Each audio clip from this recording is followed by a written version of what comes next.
আমি রাজি করাবো, সেটা নিয়ে আপনি চিন্তা করবেন। ঠিক আছে, মেয়ে রাজি থাকলে আমার আর কোনো আপত্তি নাই। খিরে কি হয়েছে, শরীর খারাপ? না মা, শরীর খারাপ না, কিছু বলবে? তোর বাবার তো বয়স হয়েছে, সেরকম সামর্থ্য নাই যে তোর একটা ভালো জায়গায় বিয়ে দিবে। তাছাড়া তোর ভাইটারও চাকরি বাকরি হইতেছে না, সংসারে কেমন জানি টানাপোড়েন চলতেছে। আচ্ছা মা, কি বলতে চাচ্ছো ঠিক করে বলো তো। তোর বাবা আর আমরা তোর জন্য একটা পাত্র দেখছি, ছেলেটা লন্ডন থেকে আসছে।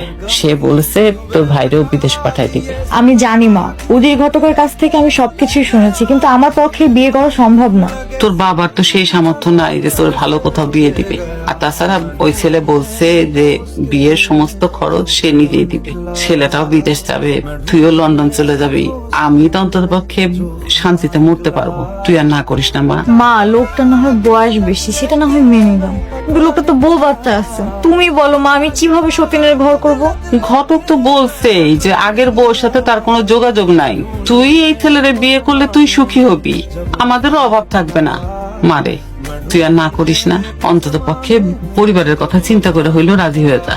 মা, পরিবারের কথা চিন্তা করে কি আমি আমার নিজের জীবনটাকে নষ্ট করব?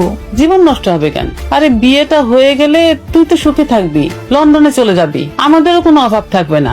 মানুষ সুখে থাকার জন্য কত কিছু করতেছে, এইটুকু করতে পারবি না? কিন্তু মা, আমি তো তন্ময়কে ভালোবাসি, তন্ময় আমাকে অনেক